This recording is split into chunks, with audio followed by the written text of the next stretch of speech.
Hello, Misfortune, and welcome to your deck review. I've already read your primer, and I'm taking the liberty of remaking this deck in Moxfield for when I playtest it on a different browser. I did not fuck up. Do not put in the newspaper that I messed that up. I saw in your primer you said, I'm trying to do Angels and Burn with Gisela, and my deck is just way too slow. So either I get stomped, or people don't pay attention to me, and then I stomp them out of nowhere, and it's not that sounds to me there's an implied that's not very satisfying, right? Because people don't really like to go like, oh well, we'll take it easy on you because you're having a bad game, and then 4 turns later. So let's look at what you got. We've got the damage doubling Gisela, who is 7 mana. That is very expensive, so I can understand why you are having speed issues. We have 8 angels, which just flatly worries me. I know you said I want this to be Angels and Burn, and flavor fail on Watsy's part. Angels don't give a singular fuck about burning things. I mean, Gisela kind of does, right? Your commander kind of works with it. But I would say from the jump, your deck can only really do one mechanical thing very well. You can do maybe 2 if those 2 mechanical things really speak to each other. But if you have a deck where you seek to do 2 things that are mechanically like super different, Angels want to do a beatdown plan, Burn wants to do kind of a spell slinger plan or like a big mana plan, and they almost meet in the middle because their endpoint is damage, and hey, Gisela doubles damage. But the things that support an Angel deck entirely different from what supports a Burn deck. The things that support the finishers for an Angel deck entirely different for a Burn deck. And so however many cards, like, you have to decide what's really important and what is window dressing for this to match your headcanon, for this to make dopamine when you play them. And that's not a bad thing. I also want to make that clear from the start. I think the heart and soul of casual Magic is knowing you have picked a bad card and understanding why it makes you happy enough. What is the interaction that pleases you enough that you are willing to play the bad card? So if you only have 8 angels, I'm going to guess Burn's the main thing, which means we have 8 cards that are dead from the jump. So I want to make sure that you, in your heart and soul, all 8 of these are worth losing the game over. That's just like first check you have to make. I know you're going to be like, oh, but Avacyn's so good, and like I'm ramping anyway, and I'm making the mana. Like, yeah, that's true, but if you wanted to win the game with a Burn deck, this would be like maybe another damage doubler, maybe something like a mana geyser that made 1,000,000 mana, and maybe you have that later in the deck. But I'm just saying that if you were trying to do Gisela Burn as good as it could be, none of these 8 would be in here. So make sure you do that emotional check-in and be like, I am happy to lose the game if it meant I got to put Sarah's Emissary on my board instead of win. If it meant I got to put Safara Sky's Blade on my board instead of win. I make those decisions all the time, but they're important to make, and they're important to know and make deliberately instead of trying to do like mental gymnastics where you trick yourself or you rationalize why the card's like okay in the deck. So we'll move on from there. These are in fact angels. They do mostly cost a lot of money, which I think tracks with if most of the deck is dedicated to ramping. Our card draw, I don't like that. I really dislike because this is reactive draw, right? We can only do this if you have a pod where you know somebody else is sticking. Oh, actually 2 or more cards. If you have a pod where you know somebody's playing big draw spells, great. Otherwise, this is like, it's just not guaranteed. And if we're already struggling, I never want our setup to be not guaranteed. If our payoff, which is our 7 mana angel who will then double a bunch of irresponsible burn spells, is kind of silly, our setup actually has to be more rigid and more guaranteed. Some part of the deck has to be buttoned up. Archivist of Ogma, I think less rare than Alms Collector. Like, I think a lot of card draw engines in this format right now are tend to be like, ooh, here's 1 extra card. Ooh, here's 1 extra card. So Archivist of Ogma, a little more reliable. Browbeat.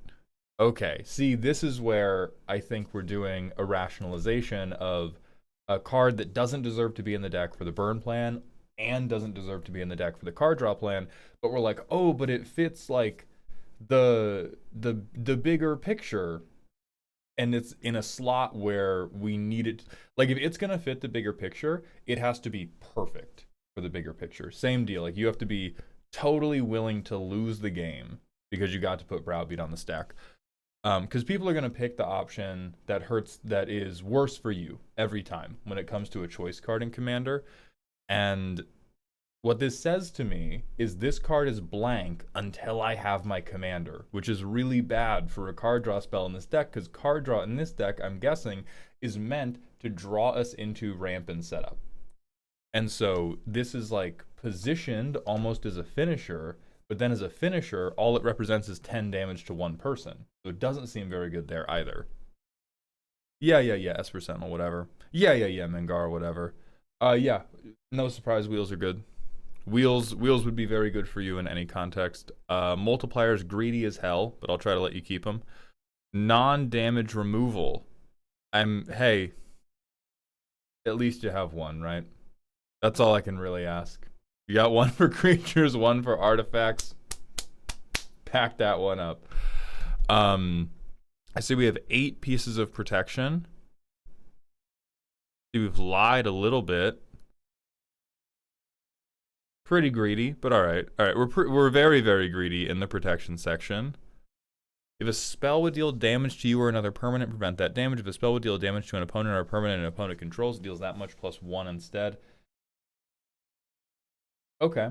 This is, yeah, we've got a lot of bricks in the wall of, I want this to support the goofy game plan, but the goofy support has to have the exact same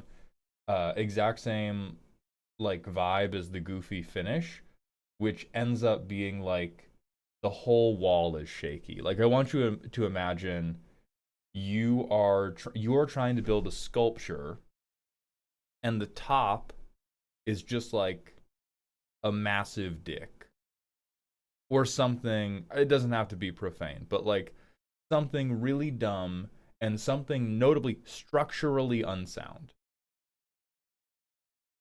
The way you do that is not by making the rest of the structure as equally structurally unsound as the crowning jewel. It tends to mean we need more support, we need more consistency, we need more responsibility, such that we get to the top end more consistently and it gets to do its thing more impactfully.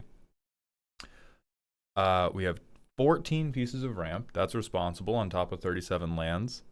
I don't like how many of these are at 2. You definitely should not play Commander Sphere. Deep Known Terramancer's great. So's Descent into Avernus. I know you said this deck needs it. I hope to fix that. I think that you are lacking both specific card knowledge and you are lacking an understanding of how to support this deck well, and I hope to show you a lattice work by which you can climb free of the dirty diaper that is smothering Tithe, but I get why you have it in right now. Starnheim's great. I think this is actually what I'll hone in on to do the comparison. For any commander that is more than, or really anything you're trying to do, if it's more than 5 mana, if you need to race to 6 mana, 7 mana, 8 mana, it starts to get really bad to pay 2 mana for 1 mana, which is what you're doing with 2 mana ramp like Signet, like Felwar Stone, like Mind Stone, like Pearl Medallion. Maybe you're going to double spell with the 7 mana commander and all the 7 mana angels. I doubt it. So a lot of what these say is, I'm going to pay 2 mana to get 1 additional land drop. That's awesome if you have to get to 4 mana really quickly. It's okay if you have to get to 5 mana really quickly. If you want to get to 6 or 7 mana really quickly, terrible time. Always going to feel too slow, always going to feel too unreliable, and you getting the turn 2 play down isn't like enough. You don't feel like you're participating. I think that speaks to what you're talking about in the primer. Like getting Felwar Stone, there's still 2-3 dead turns ahead of me before I can cast my commander, before I can cast one of these big like 5 or 6 mana setup pieces. So what I want to put you on is as always, O tags. So it's going to be ramp. I think for you, you do Commander Boros. I want you to look at 3 CMC ramp. And specifically, because there's a lot in here, you want 3 CMC ramp that makes you more than 1 mana. You could even consider something incredibly stupid, like Basalt Monolith. You're going to be like, oh, I thought that was for combo players. It is, but it's also for greedy, greedy bitches. Because hopefully, you only need the mana once.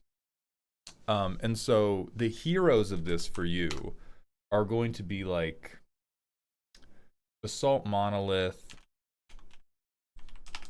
Palladium Mirror, Worn Power Stone, and like Thrawn Dynamo.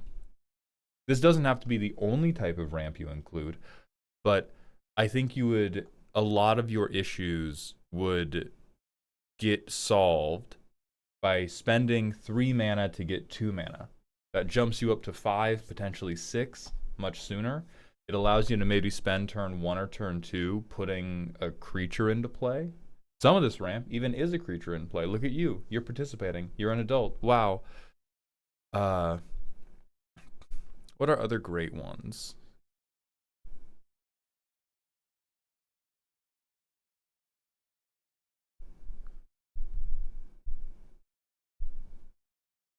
Glittering Stockpile is pretty cute. This one's not particularly powerful, but if you do want to build up into a big burn turn, this will get you enough red mana to destabilize.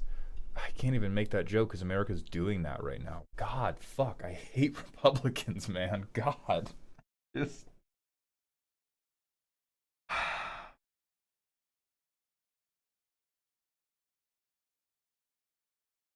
I don't know, destabilize Hungary? We haven't tweeted at them yet. You get what I'm going for. But this is also what I feel like you're building up to big, scary, large turn. And then Skyclave Relic is too greedy even for me. You wouldn't mind Bitterthorn, right? Because getting lands is important. You don't want to get hit by an errant Vandal Blast and just get removed from the game completely. So after you think about those, let's look at your burn. 1 damage to each player for each land he or she controls. X divided as you choose among creatures and or players. 3 on every red spell, or gain 3 on every white spell. See, this one doesn't seem as like... I doubt that you're going to be ripping through spells quickly enough, but I will reserve my judgment for a moment. Sure, little cutie. Turn someone's Galta against them. Love it. Chandra, this is really bad. See, like there's only so many cards we can have in our hand that we're like, I'm willing to lose the game as long as I get to cast you, before we're losing the game just to have them in our hands uncasted. Because this is 6 mana. I mean, I guess we play it before our commander. Hope it doesn't die, and then it's 4 damage every upkeep. I'll try to let it rock. This one cannot rock. This one's so bad. This one's pretty cute. Word of Ire. This one, I'm 2 damage to any target, 7 if you're the Monarch. All right, that's really juicy if we're the Monarch. I doubt we're going to be able to hold the Monarchy well in a deck that is all about not playing creatures and ramping to 1 creature and then casting bad but hilarious spells. Earthquake, X to each creature without flying in each player. That's perfect. I love that. That's where your commander comes in being like, okay, smite's for you, but only half smite for me because I've been such a good girl. Great. Electro Dominance, extremely cute. And the Festivities, extremely bad. Extremely bad. This is another, like, I think we're confused about how we want the deck to run out, and we've kind of just amassed like a big clump of stuff that we think kind of fits the vibe without truly understanding what the tempo of that vibe is. So end the Festivities, if you're in the late game, right, you're dealing 2 damage to each player. Now I will hear out, oh, I can snipe the tokens with this. For sniping the tokens, I would much prefer a sweeper that was a little bit higher because nowadays a lot of the token players just have anthems. Like a lot of decks that want to go wide just have a million free ways to be like +1 +1 on my whole board. So I would not have as much faith in End the Festivities. This I would rather uh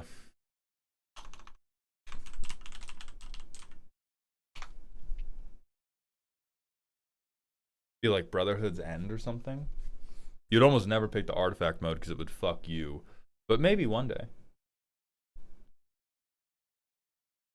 Okay, and then Heartless Hidetsugu, which just wins the game instantly. This actively, like right now, is a bad thing in your deck because it's so much better than everything else you want to do.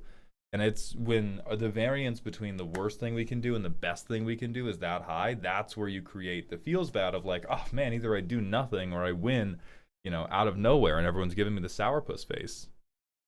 Confluence is sick though. Repercussion is hilarious in general. Yeah, Pyrohemia I think could really, really work for you. Sulfuric Vortex, turning off life gain is based and real. It's the way of the truth and the light. Solar Blaze is a tremendous board wipe for you. Slagstorm, 3 mana, 3 to each player. Sizzle, 3 to each opponent. Okay. Let me give me like 15 seconds to coalesce all of the varied issues with this deck.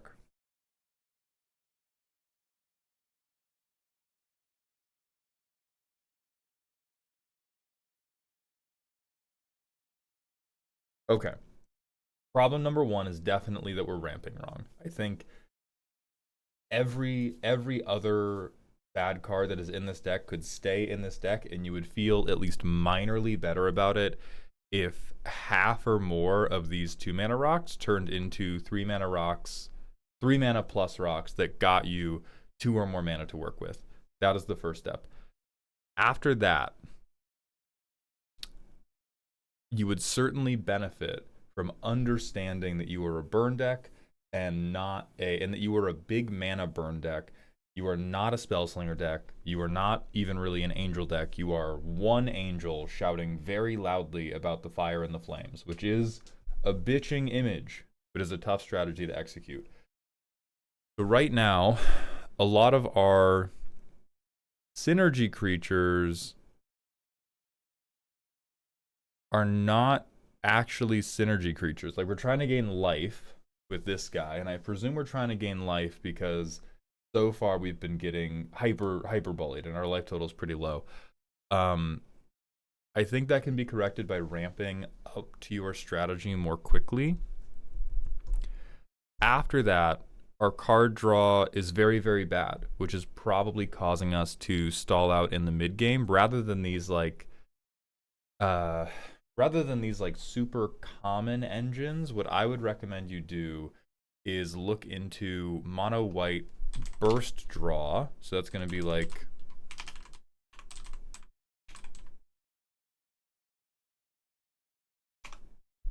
I spelled it right, hell yeah.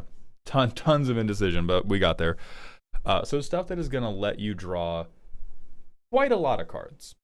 And like it's okay if you let your opponents draw cards, because quite frankly, this deck will never be powerful enough to play at the level of Magic where you have to be hyper worried about your opponent drawing one card. Just genuinely. And I'm not saying that to hurt your feelings. I just mean like at the level of play where it is a sin to give your opponent a card, you have to be in on one game plan instead of doing the like, I'm doing Angels and Burn, despite the fact that they don't give a fuck about each other. So Secret Rendezvous, Cut a Deal, what you're looking for with these, because I doubt we'll have time to go over every single card, so I'm going to try to paint the picture of like what paths you need to go down. What you're looking for tempo-wise is you probably pass turn 1. You might pass turn 2. Turn 3, you want to drop a very meaty mana rock. Turn 4, you want to fill your hand up a little bit more. I think what we're hoping for turn 2, that I don't know if you can guarantee in this type of deck, is that we have played something like Archivist of Ogma, Giada, Esper Sentinel, Deep Gnome Terramancer, And I'm trying to think if there are 2 mana burn creatures that we could fit into the curve. Because you don't really want gutter snipes. You don't really want little pingers. You want to make a lot of mana and then spend a lot of mana on a spell that blows everybody out. So change the card draw to have ways to refill your whole hand. If it can't get you like at minimum 3 cards, I think you probably don't want it. And so other things you can look at for this is like inspired tinkering. We're trying to play with big mana, which means our card draw can also play with big mana. We have to be pretty responsible about mulliganing, but we don't want to be doing like, okay, I have to dump my hand of mana rocks to try to make mana, and then I'll pay 2 mana to draw 1 card, because it's probably not the 1 card you need. We need shit like tinkering that is payday loan ramp and is going to get us access to way more of our deck. I would highly recommend going to Tagger. You can look at impulsive draw, but again, you have to stay pretty tight on this has to get me like 3 or more cards. It can be expensive, but it's got to get me multiple cards. Like, you don't want Ren's Resolve as much, because you're not going to get stuck when you're on 2 mana. You're going to get stuck on 3 to 5 mana. After you fix the card draw, we got to make some hard decisions about the type of burning you want to do. Balefire Liege, Chandra Torch of Defiance, Chandra Awakened Inferno. In my opinion, these are the wrong types of burn for the tempo of Gisela. If you play Gisela, even when you fix the ramp, even when you fix the card draw, you're going to be in the mid game, if not the late game. Stuff is going to have happened. And if you want to be an active participant, you need to be threatening, I'm going to smite you crazy style next turn, since you have a damage doubler in the command zone. And if you're already making a lot of mana to get this commander out, things like Crackle with Power become amazingly better for you. If you can pay 3, which you can't even on curve, but if you could pay 3, which would be 11 mana total, you would deal 30 damage to 3 targets. That just straight wins the game. And so at $10, I hope that this is the priciest card I'm going to recommend to you. Oh, maybe you don't do Thrawn Dynamo. That bitch is $3. This one's cheap. That's not super cheap. That one's very cheap because it's one of the really bad ones. Oh, God. Maybe don't play this. Maybe play... You could do Sword of the Animist and up your creature count instead. Like, I think we are angling too hard to stick Gisela and then turn the heat up over like 3 to 4 turns, it feels to me like why you're going into this indestructible game plan. Frankly, there's only one strategy that involves playing Gisela, making her indestructible, and then leveraging that damage doubling over a number of turns, and that strategy is called gloating. I don't think those games are ever really going to come together, and if you build your deck to try to angle for those games, I think you're still going to get caught in this half-life. So I think you should look more for what are spells that represent a medium amount of damage that Gisela makes represent a lethal amount of damage. And then I can go Gisela, and it's like, oh, you let me go Gisela, then ramp? Looks like you die now. Because another thing I want to draw your attention to, we talked about how all of your angel cards are basically dead for theme. Your burn cards are also dead. They're dead in hand. Many of the things you picked don't represent enough damage to be meaningful impacts on the game until Gisela comes down. So that takes us up to like 28 cards we don't want to cast, period, or only want to cast if our commander's been played. I think some of the 20 escape, like probably find a reason for Fiery Confluence, for Mana Barbs, maybe for Pyrohemia. Repercussion's always funny, but like Sizzle and Slagstorm, I think, are the poster children of like This card is so bad that if you saw it in your opening hand or you drew it off the top, you would be like, wow, I'm probably not playing that until my commander is on the field.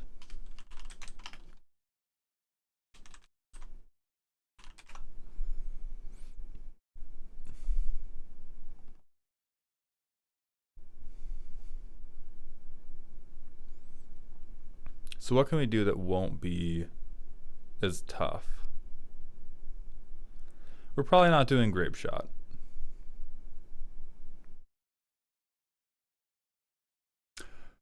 I'd like this guy more than the Angels. Could he be an honorary angel? He has wings. He remains like, he's incredibly greedy. He's super expensive. However, he actually has like a direct burn trigger. So not only do you swing 14 damage in the air, you also get to go like 8 to something, 6 to something, 6 to another something. And he can smite in absence of your commander. We talked about Crackle. Comet Storm falls in that boat too.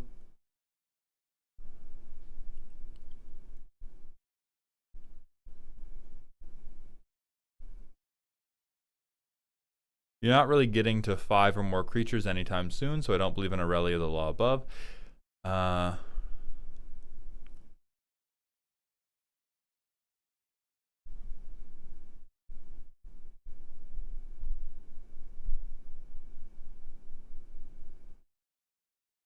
Jaya's Immolating Inferno certainly works as a smite. Your 3 targets are your 3 opponents. If you pay 6, right? If you curve out with your commander, you get 12 damage to each person. That's pretty good. And then I think your only other option is to, if you don't want to do that, and you're like, I really like the engines, I really like the shitty cards, your only real other option is to go more into symmetrical engines like Sulfuric Vortex and do what's typically called like group slug, and look into things like Harsh Mentor. Let me find the appropriate tag for this because we are pretty out of time. On burn player.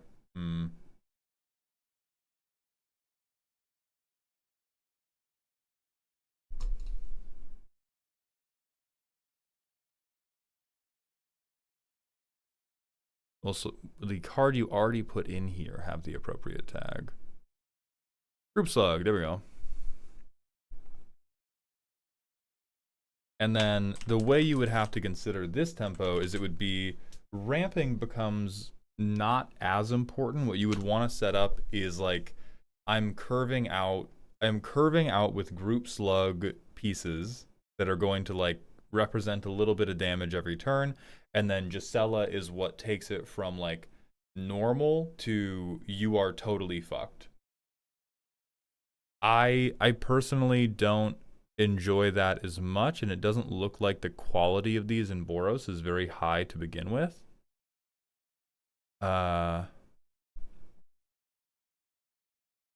Sunspine Lynx is another thing that could do it. Prisoner's Dilemma is another card that represents a shitload of damage with Gisela.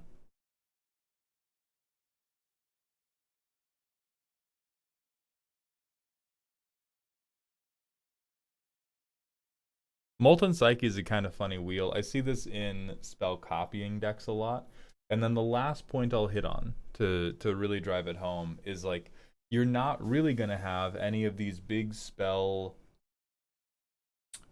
burn spell support pieces. Like there's a whole world of stuff like Cursed Recording, which could copy your Crackle with Power because it copies instant sorcery. So it could copy your Crackle with Power, your Jai Assimilating Inferno, your Molten Psyches, you know, whatever big burn spell you decide to go for.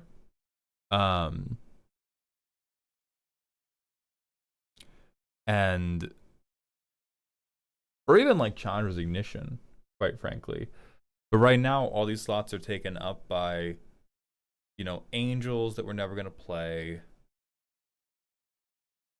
Synergy pieces that are just trying to kind of like either do what the commander is doing but worse, or grasping at straws, quite frankly, with Radiant Scroll Wielder. Because we're trying to reuse the bad cards to make them usable, right? Rather than just having good cards in. So I think what this deck merits is a good long sit down in which you figure out which are the cards I really love, which are the cards I'm willing to lose the game in an attempt to cast, and which of these cards are cards I rationalized as being good enough for the deck because I thought they fit the theme. And then put into practice all of these suggestions I've given you. Look at these Scryfall tags, please, please. And then I think you'll be much better off. So thank you, and I hope you enjoyed.